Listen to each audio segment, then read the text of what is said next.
Hey guys, I hope you're doing well. Hope you can see me. It's a bit dark in here, but anyway, yeah, I'm just going to talk you through a little bit of what I did with the processing for the mixes and master for your tracks. So I hope it's not boring. I hope it's interesting. So let's just start with the drums. We'll just go through what I did. So the drum, I mean, man, I love drums. Gibby, your drumming was excellent. So that really helps. Let's just solo the drums. So we're gonna do In the End. So this is just the drums, so you can hear there's a lot of spill through the mics because I've put loads of compression on and stuff. But let's have a look.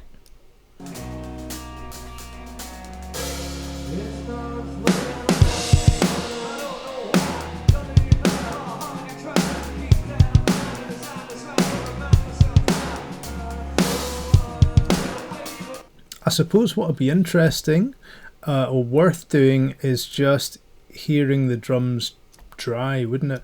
So why don't I do that? I will do that.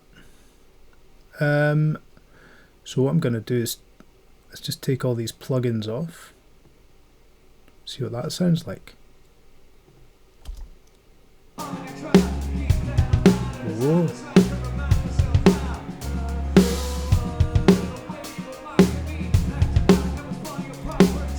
Actually, I've still got some bus plugins on there, so check that.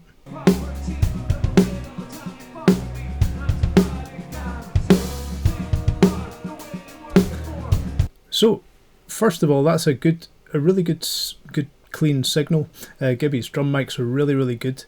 So, let's have a look. What do we do with the kick? Compression. Some compression on there. Oh.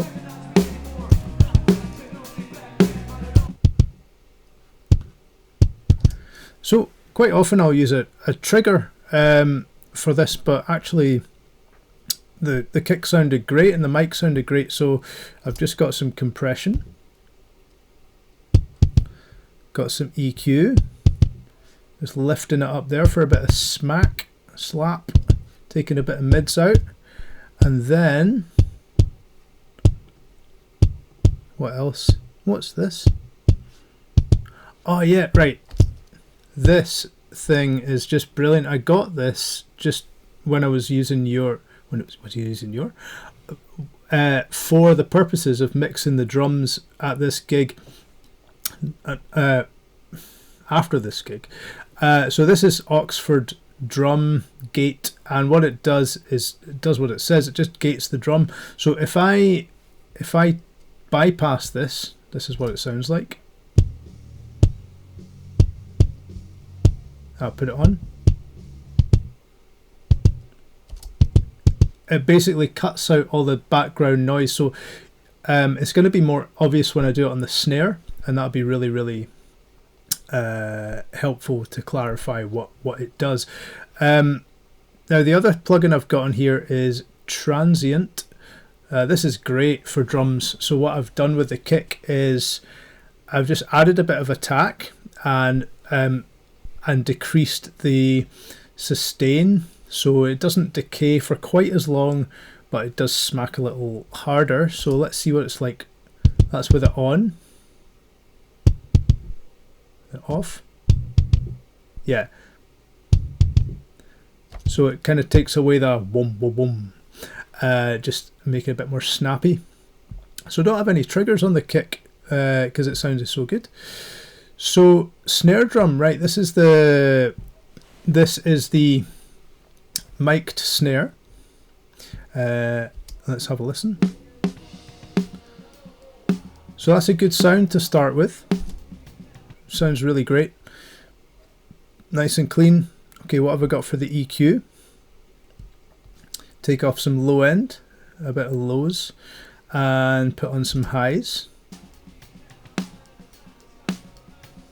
That's nice. Then I've got Silver Compressor, Logic's really old legacy compressor, but I use it on loads of stuff. So it's just doing a little bit of compression there. Now this is where the magic happens in terms of like cleaning up the snare a bit. Again, this Oxford drum kit, you can probably tell I'm really excited about this plugin because it just works wonders. Hardly had to do anything and it just worked. So let's put it without it. I'm going to turn it on.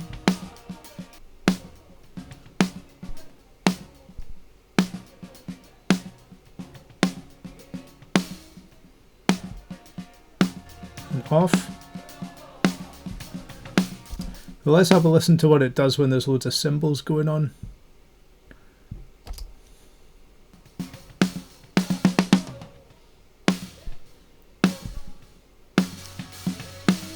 Wow. So that's cutting out all those cymbals, which, you know, always gets in the way of mixing when you're trying to put high EQs on snares and things. So this plugin's been just perfect for that. Now what have I got? I've got a snare trigger. This is where a lot of the snare smack and magic is coming from. Oh wait, I didn't finish going through the snare mic track. So what else did I have? After the Oxford drum gate, I've got a transient master again, and I think I'm going to sneeze, but not quite. Okay, right, not yet. So again, nope, I'm just going to sneeze and it's gone.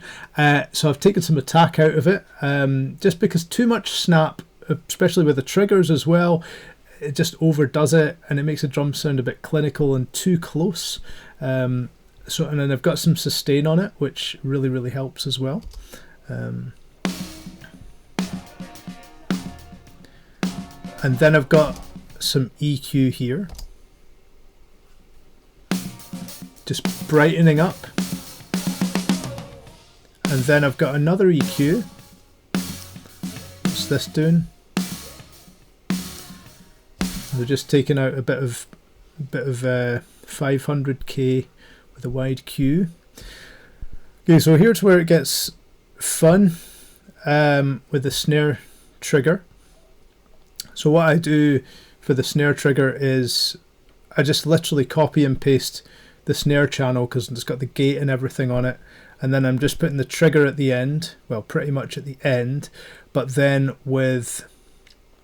I've added another EQ as well, a little bit of low dip and a transient. So let's hear what that sounds like by itself.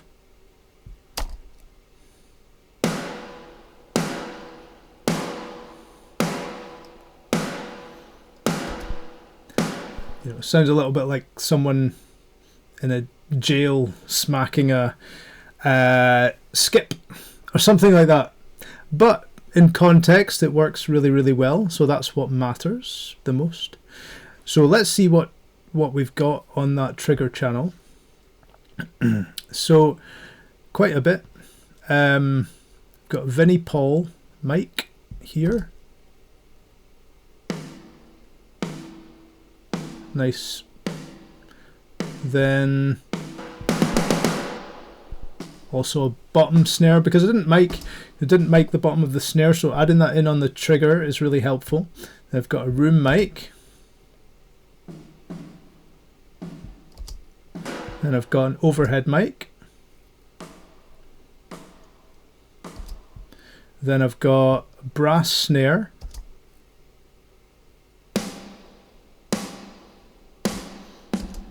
That's a nice one actually, that's adding a lot. Then I've got a snare doing, it's called, and it's literally like the dong effect of a snare. Sounds ridiculous by itself, but really adds something. And then this one is great. This is a snare room sample. I think it's from a Terry Date pack. He did all the Deftones stuff.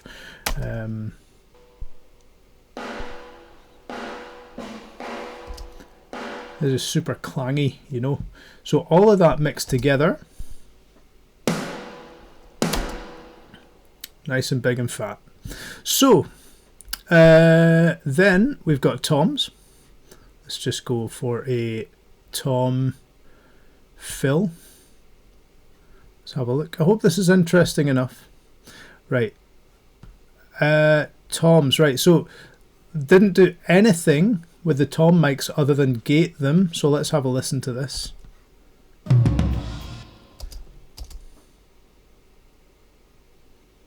do that again. So let's just mute those. It's not mute them, put the drum gate on. Cool. And then I've got some tom triggers as well, which are here. Oh. But I haven't put the plugins on them yet. Okay, so this is what the triggers sound like. Whoops. No. Right, so they don't sound great by themselves, but they add a bit of sustain and resonance. So together with the other toms, we've got this. Cool. That's great. So now this was fun. This was the overheads. So the overheads here, they're going through their own like bus here. But these are the. So what I do with overheads, what I tend to do is have a clean, cleanish sounding set.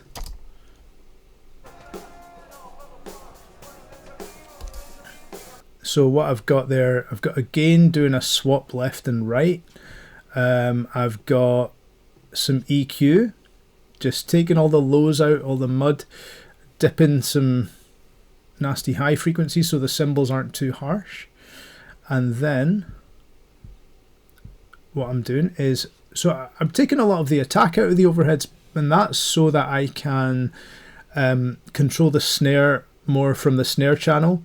Sometimes when you get a lot of snare through the overheads, it makes it sound a bit cheap, you know, if you mix in the overhead snare too much, especially when there's not much kind of room sound on them. So with these overheads, because it was quite tight and they're quite close to the kit, which is perfect for what we needed, I took some attack out of that, so that's what they sound like that.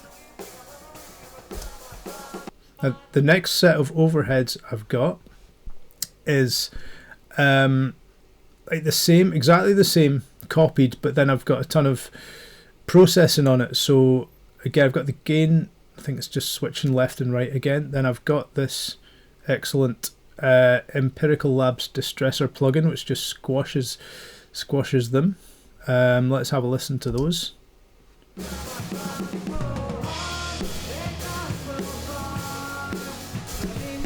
I mean, that sounds great. That sounds really great. I've got this set to nuke. That's just the most compressed setting you can get. And then that's just mixed in with the other ones. Just really brings life to the drums. What else have we got? We got two transients taken out. Now, because I've put compression on, it's really increased the kind of smackiness of the drums, but that's not great in terms of the amount of snare coming through, really clicky. So I've put two transient designers, both set to maximum attack reduction, so that there's no kind of snare smack left on it, and there's an EQ at the bottom doing pretty much nothing. Well, minus 0.3 on the high, so that's fine. Don't know why I did that. Right, cool, that's the drums, and then all together sounding like this. Oh, except for we've got the bus processing for the overall drum. So I've done all of that I've showed you, and I've put it through another bus, and this is what the bus is doing. This has got it's called a transformer emulator, so it transforms. It emulates like a circuitry in a device. Sound like I know what I'm talking about, do I? Kind of. And then I've got Slate's virtual mix bus, which adds a bit of analoginess. I've got Waves Kramer tape, which is just great. It takes off a bit of the transients, especially with this flux, that sort of bit of distortion. and then another Empirical Labs distressor, just smashing it again, the overall kit. Now let's take those off and see how that sounds. Put them on. Oops.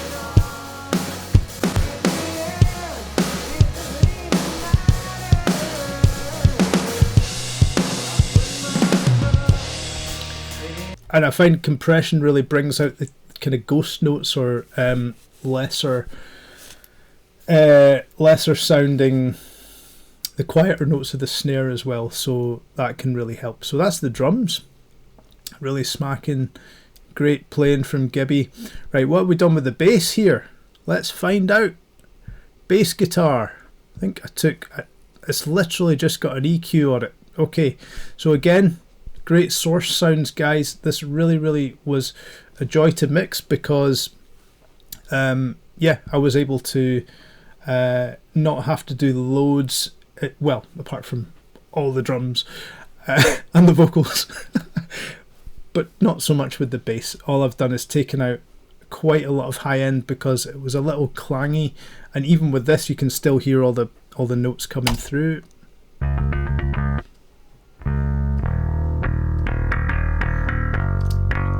So if I take that off,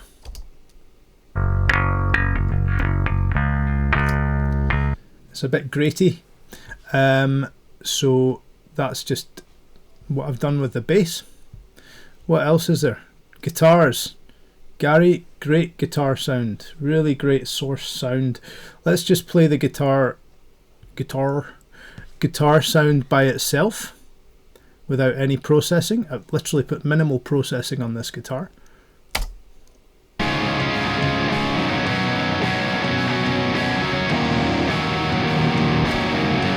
All I've done is taken out some low end, added a bit of mids.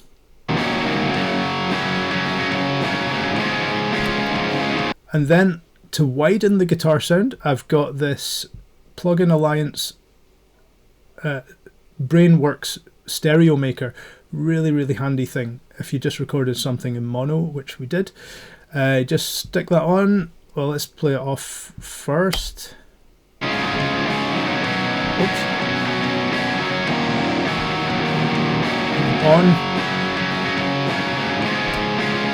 That is just increasing the width. Now, Gary, please don't shoot me for this. Not that you would, but I sometimes it's a wee bit cheeky, but I added in some extra rhythms just to, I mean, you can hardly even hear them. So I'll sometimes just put in a subtle something or other, not so it sounds like there's more musicians, but so I basically just played exactly what you were playing, Gary. Well, I think I did, and just added two rhythm electric guitars through, and they're just, as you can probably see, they're quite a minimal volume, and this is really great guitar plugin. You might want to check it out, Gary. It's called Vintage Vibe, and I've just put my guitar through my Super Overdrive SD1 Keeley and then into this. Let's see what that sounds like.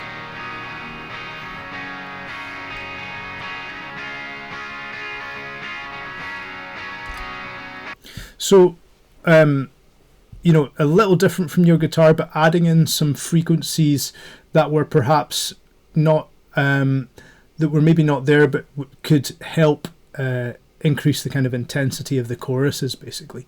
So let's play it with your guitar by itself and then add mine in and just see the difference. Oh. Oh, right, sorry. Let's just try that again. So that's just your guitar. And add mine in. 1, 2, 3.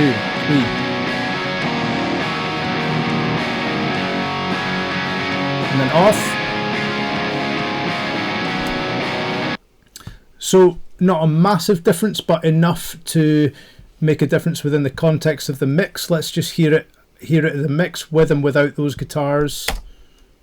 Eventually be a memory of a time I tried so hard, it got so far. But in the end, it couldn't even matter. I had to fall to lose it all. So I hope you don't mind me doing that. I'll do anything I can to get a great sounding mix while still retaining the integrity of the performance, if that makes sense. So yeah, that was what I did there. What else have we got? Let's see, show me. Right, cool. So vocals, what do we do with the vocals? Now I've actually bounced these vocals to different tracks so that just for ease of editing and stuff. So, but let's have a listen to the original vocals here. Where is it? Linkin Park. I love that. It's quite Alan Partridge at the end. You know, the kind of when he goes, yeah. It's so like, see when he. Here's one by Linkin Park. Love it, absolutely love it. Yeah, great. So what have I done there? I've got Melodyne, I've got pitch correction. Let's see what it sounds like without any plugins on it. It's still got the reverb and delay sends actually, but let's have a listen. Oh, no, I need to put Melodyne on. One thing, I don't know why, doesn't even matter how hard you try, keep that in mind. I didn't Melodyne the rap, by the way. I decided that would have not been correct. But I've got EQ here. One thing, I don't know why, doesn't even matter how hard you try, keep that in mind. I've got this universal audio compressor. This is doing a lot of the, just giving it some oomph and punch. Let's have a listen. One thing, I don't know why, doesn't even matter how hard you try, keep that in mind. I designed this rhyme to remind myself how. Okay, and then we've got a really, really helpful plugin by Isotope. I got this free actually, RX voice denoise, and it's a bit like a gate. It's cutting out any of the kind of in-betweeny bits. Let's have a listen with and without it. This is with it on. One thing, I don't know why, doesn't even matter how hard you try, keep that in mind. I designed this rhyme to remind myself how. Under the way you were mocking me, acting like I was part of your property, remembering all the time you fought with me. I'm surprised it got so things aren't the way they were before. You wouldn't even recognize me anymore. So it's kind of subtle, but it's cutting out some of the hi-hats and the snares and stuff. This bit here, obviously, I've edited some bits out where there's no vocal, just to clean that up. Then I've got on this vocal what's called the JJP Jack Joseph Puig vocal processor by Waves. Really, really handy. This is just going to give it some shine, extra processing. Let's play it without it. One thing, I don't know why, doesn't even matter how hard you try, keep that in mind. I designed this rhyme to remind myself how. Under the way you were mocking me, acting like a... So it's really just brightening things up a bit. In terms of sends, I've got a bit of reverb and slapback delay, so that's helping as well. Cool. So what else do we have? We have got Dean's vocal, basically just the same processing, except in the choruses what I've done is, let's play Dean's vocal in the chorus. Oh wait, it starts with one. Actually, that's verses. But what I've done is that's it. The track's been rendered, but then I've put some EQ and this amazing reverb called Black Hole. But I only put that on for like the last line of the verse where it kind of tails off. In the end.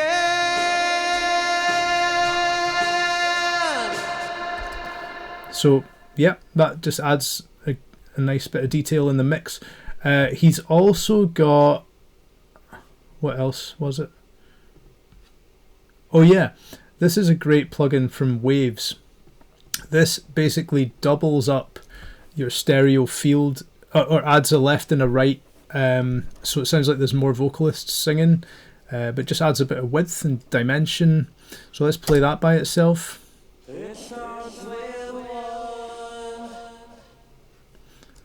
And then let's play it with the other vocal, maybe for this last line here. In the end.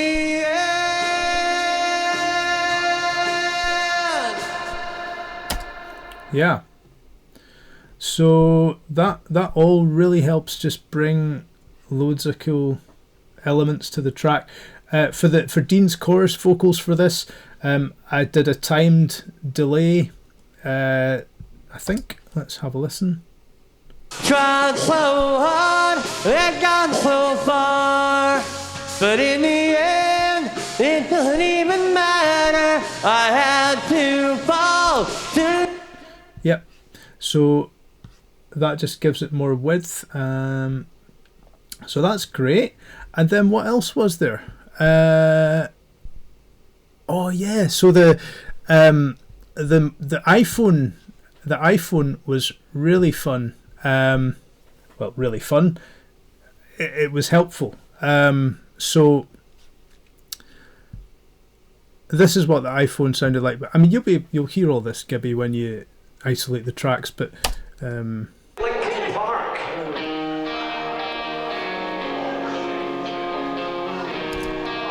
so let's see what I've done to this track.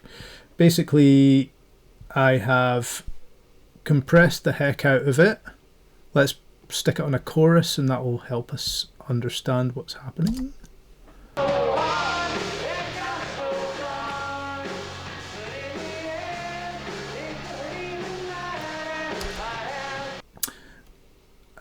So that's just the sound of the room in front of the stage, but that mixed in is really, really helpful for that bit of raw energy.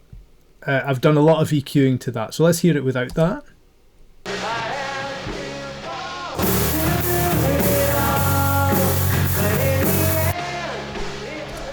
I've just taken out all the annoying frequencies and left the ones that are useful, so that there's space in the mix.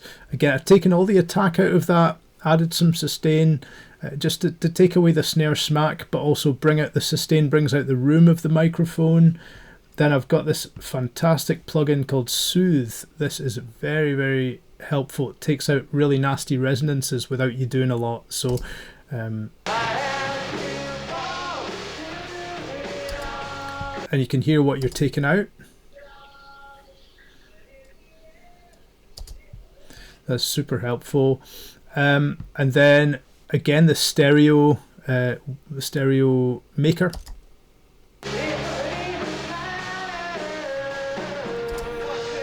Let's hear the mix with and without that and see what that sounds like. It might be subtle, but it's definitely noticeable. Kept everything inside, even though I tried. Turn it all off. fell apart. What I meant to be will eventually be a memory of a time I tried so hard. It got so far. On. But in the Oh. it doesn't even matter. I had to fall to lose it all. You know, it just adds a bit of raw mud. That's the best way I can describe it. And you know what, guys? That's pretty much everything I've done with the mix. I've done panning as well, with mainly with toms, and that just gives it the clarity. Let's just talk about the master bus, because that is a big part of the sound. Let me just take off the master effects.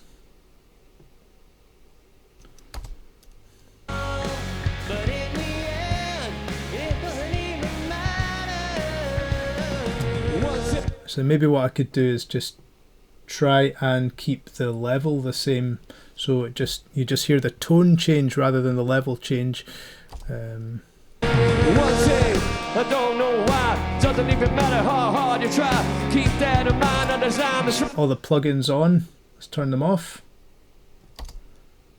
design the shrine to explain in due time. All I know, in spite of the way you were mocking me, acting like I'm just going to add them in one by one. This is a limiter, or a clip, should I say. What that's going to do is reduce any peaks so that I can boost the volume a bit more later when I'm doing the final volume.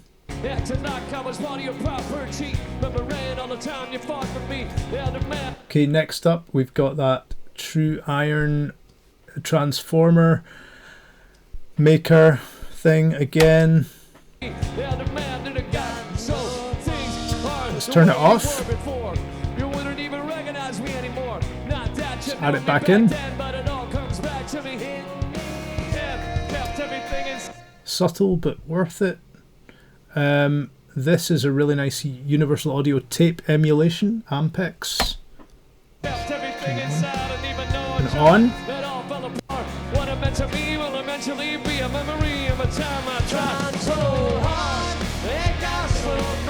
Let's put this one on. Just a little bit of compression. Okay, there's another Universal Audio tape compression emulator.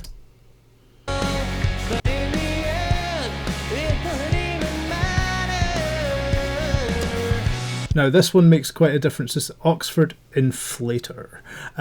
So that basic, I don't even know what it does, right? But I can hear what it does. So listen to this with it off, then on.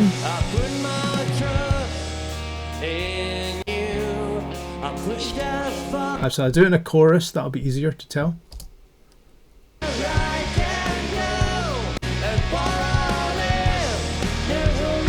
Off. On.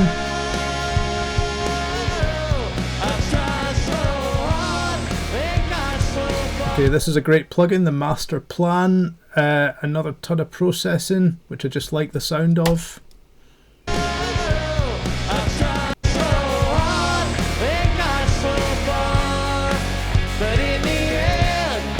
Now, these next two plugins are probably the ones that make the most difference and really add the needed results, I would say, and they make your workflow really fast. So if you're looking to master and just tone shape stuff really, really quickly, these two plugins are excellent.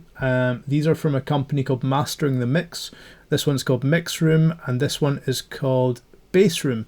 Now, what they do is, the way I use them anyway, I load in a track. I've used a track called Alibi by a band called Tate, and I really liked the sound of that. What I'm asking this plugin to do is take the tonal qualities of that reference track and apply them to the overall sound, overall tone of this track. So it just helpful, speeds up the process, like takes out the guesswork. So let's play it with it off. And then on.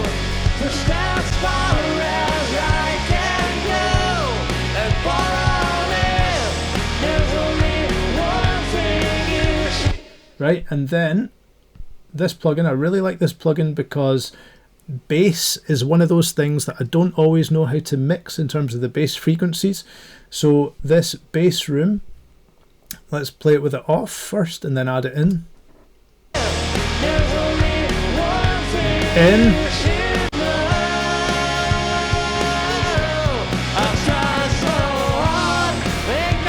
So that's just really helped me take out some frequencies that aren't needed, or that are maybe making it a bit too woolly. Again, I used the same reference track because I liked the bass qualities on that. Then I've got Soothe going on here. Again, a great plugin.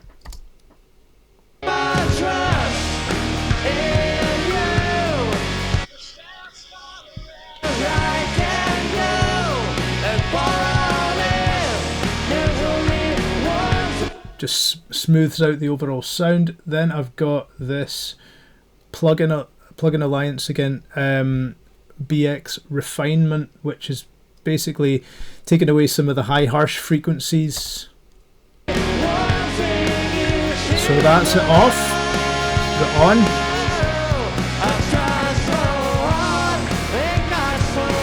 So what that does, the way I use it, you can solo the frequencies it's taking out, and then see what you're taking out, and then I sort of so I've soloed. So they're the frequencies it's removing, and then you just take it off that, and it's this damping function. The more you turn it up, the more harshness it like removes, but you don't want to overdo it, or you just end up taking out detail of the song and making it quite mushy. Finally, I've got another clipper at the end, just before I put the final limiter on it. It means I can then boost a bit more if it's cutting off any peaks. So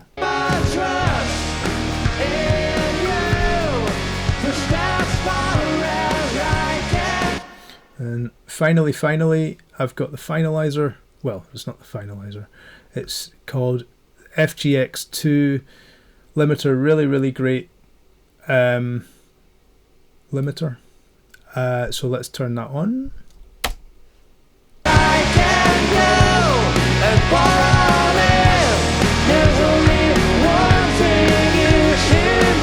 The handy thing with this you can do is a thing called constant gain monitoring, which means you're listening to what the effect the boosting the gain is having on the mix without increasing the volume of it. So what I mean by that is, let's play a chorus.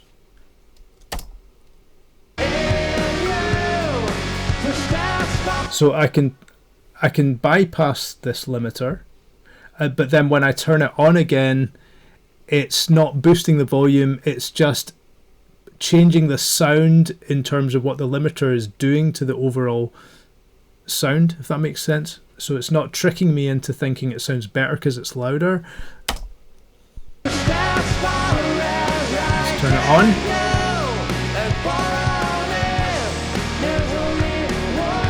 Turn the limiter off.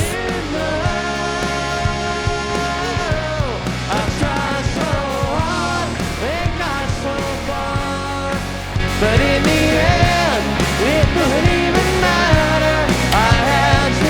And that's pretty much it. So listen, I hope that's been really helpful. I hope this is recorded because I feel like I put my heart and soul into this. So guys, great working with you, and yeah, catch you on the next one. Cheers.